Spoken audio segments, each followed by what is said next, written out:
Hey, what's up guys? It's me Vivian back with another video. And today I decided to spin off in another direction and talk more about how to adapt in school as a blind student. And it goes with what I know, and I know some people do need some advice because some people are going through something like this, like losing their vision or are completely blind or have some vision and they don't know where to go, what to do, what technology to get. And this video is more about teaching those people or giving advice to those type of people, or maybe giving you advice, or whoever's watching and wants to know how it was like for me to adapt and how you have many options to adapt yourself. So in elementary, I had a choice between learning large print and learning Braille.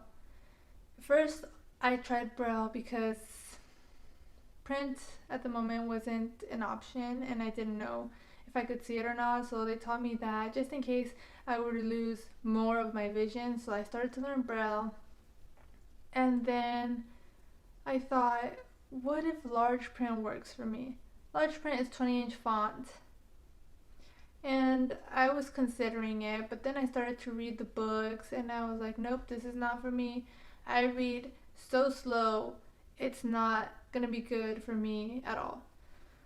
So I switched back to Braille, and then in class I'm able to read with all the students, and that was my favorite part of school, I think, reading with everyone else and just knowing that I could read as many words as everyone else at the same pace. So I stuck with Braille. But if a teacher decides to give you large print or Braille, you have a choice to decide which one works for you best. It's not what's going to make you look normal, what's going to make you look like everyone else. It's not about that. And when we're young, we think that we want to be like everyone else, we want to fit in. But is large print going to really help you in the long run? Are you going to be able to read at the same pace as everyone else? And the next one is writing. How are you going to write now that you are either lost your vision completely or have some vision?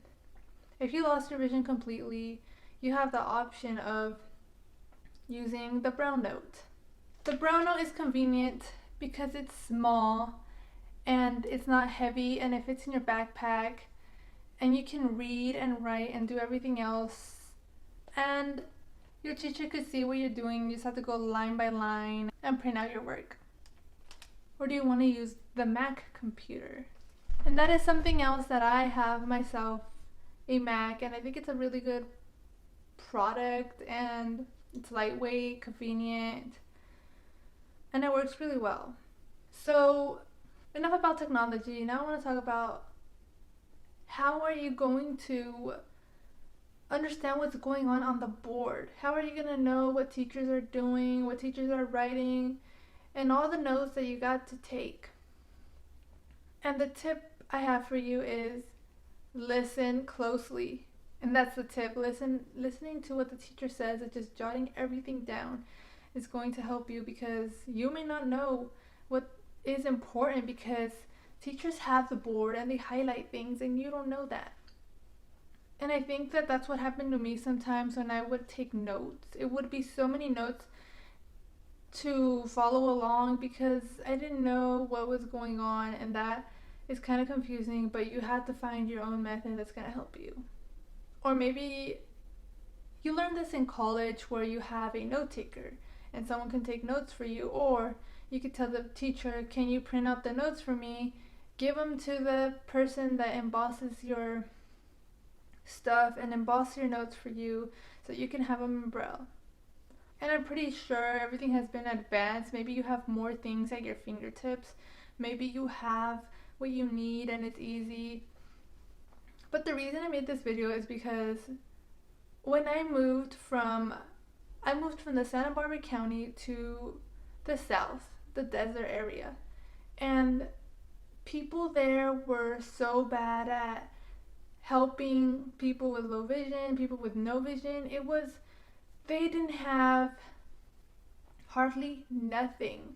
Everything was done by people reading things to me, the teacher reading the teacher reading things to me, the students reading things to me, the TA reading things to me. I never had paper to read or any book for that matter, mostly to listen to, which listening is not good for me. Like, things don't stick. I have to feel what's going on paper. I have to like literally read it. And I think that's why I did so. Sometimes I wouldn't do that good in my tests because just not having that in front of me was so difficult. Telling someone, can you reread this for me? Can you tell me what the graph says? Especially in science, when you had graphs, that was hard. Especially tests. If you struggle with this, or if you went through a similar situation when you were in school, or you right now when you're going to school, and teachers aren't giving you what you need physically in paper or audio wise, you got to remember that you got to advocate for yourself and really speak up and really look up, is this right? Are teachers able to do this to you? Are teachers able to not give you the proper items? And that's what happened to me. I didn't know that there was more that I could do. I didn't know that I could tell someone, hey, this is not right. I'm not getting the proper tools, the proper teaching. I'm not getting my tests in the right format. This is not cool. But if I knew that there was more I could have done, that there was the ADA, that there was people that actually can help you, and I was young and I didn't know. And I don't want any other person think that school is difficult and it should be difficult for you. It shouldn't.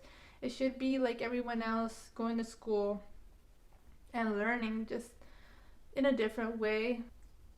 And another thing, don't be embarrassed to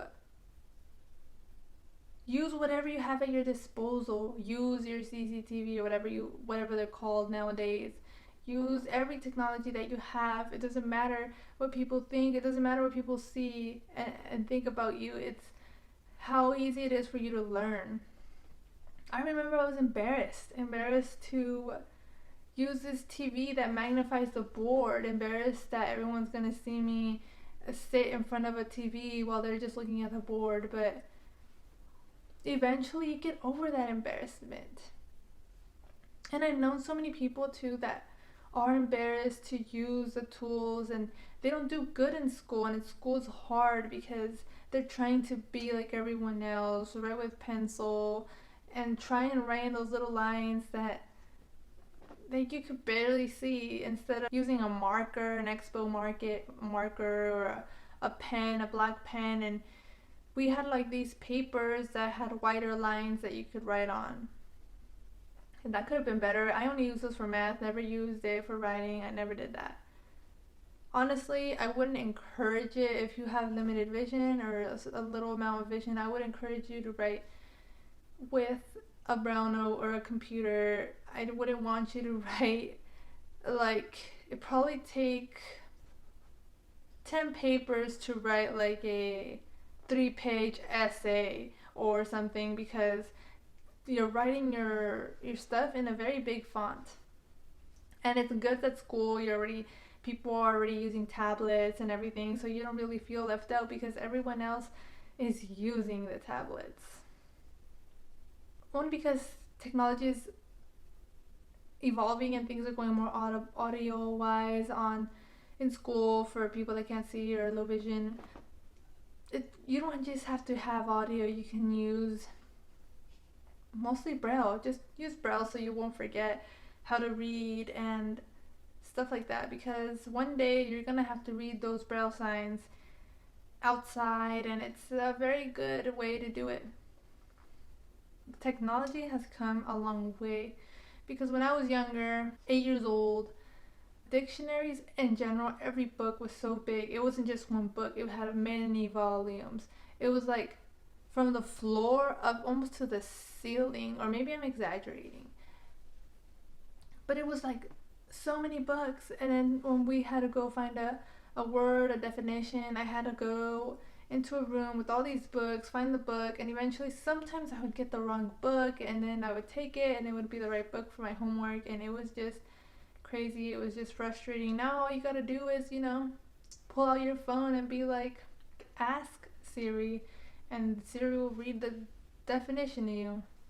So if I did miss anything in this video, and if you have any questions, let me know in the comments down below. If you're stuck, if you're barely going through this, if school is hard, and I will try to get back to you and let you know.